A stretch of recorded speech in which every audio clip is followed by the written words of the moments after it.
Hey CFS Warriors, I'm coming to you again from the Cayman Islands, Grand Cayman to be exact. There's the boathouse and the dock behind me in the gorgeous Caribbean Ocean. So it's about sunset time here. It's absolutely beautiful. And I just wanted to talk to you again about building a strong spirit. We're basing this on the proverb that says, the strong spirit of a man sustains him in bodily pain or trouble, but a weak or broken spirit, who can raise up or bear? So we talked about there are three things that you can do to build your spirit, because when you're in a chronically ill, when you're chronically ill with something like ME or CFS, you can really go through some battles, and it gets wearisome and it breaks down your spirit over time. So it's really important to spend some time building your spirit in an intensive way. So the three things are, you want to feed your spirit. We talked about that in another video. The next thing we're going to talk about is giving your spirit rest.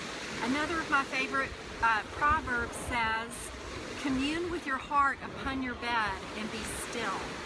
So this is just giving your spirit space to be quiet, space to come to that place and that inner knowing and that confidence that everything is going to be okay. So while you've been feeding your spirit, we talked about that with inspiring words, reading things that really lift the spirit. You can now meditate on those things, think about them, journal about them, allow your spirit to take hold of the truths and the principles that you've been studying. So it's really about trusting. It's about trusting. As I said, I'm a faith-based person, that God holds me in the palm of his hand. You may think of it as the universe has good intentions towards you and is working all things together for your good. So that really does bring a sense of rest to a very stressed out spirit. And we know with ME, chronic fatigue syndrome, our nervous systems are at an elevated level. And so it's really important for us to first recognize that as a part of the illness, and that there are tools and techniques that we can use to bring that anxiety down and the stress down. The things that have helped me the most on my recovery are, again, this sense of rest and trusting as number one. The second thing would be EFT, and if you've never done it, emotional freedom technique, check out some YouTube videos on it.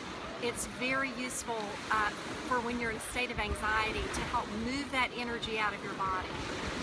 Another thing that's been really helpful for me is meditating, and I've spent a lot of time doing it.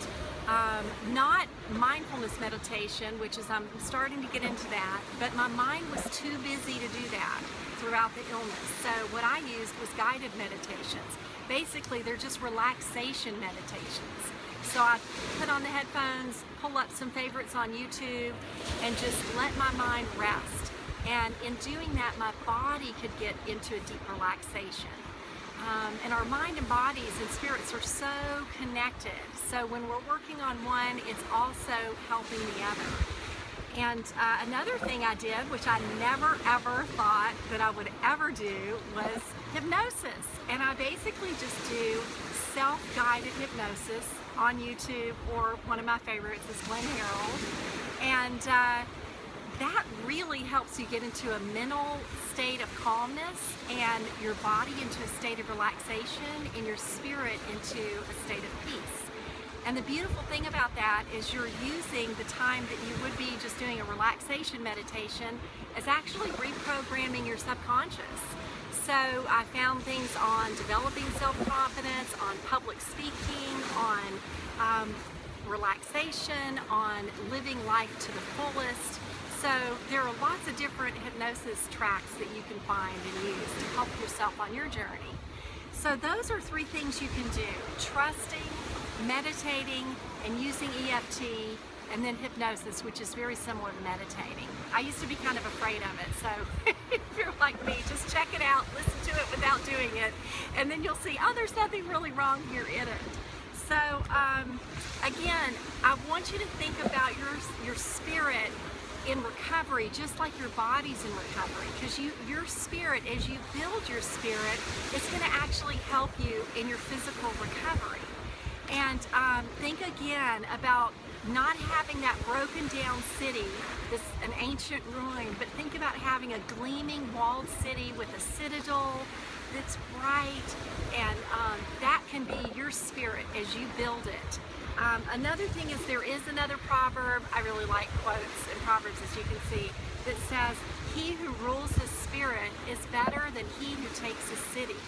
So that just shows how important it is that we rule our own spirit. And with CFS, that's especially challenging. But I know that we can do it as we use these principles to build our spirit and advance our recovery. So just remember, if you're bedbound and housebound, there are ways out of CFS. You will find the way, and these are just tools that have helped me on my recovery, so I hope that you'll find them useful. Thanks, and life is not over. I always like to tell you, it's starting again.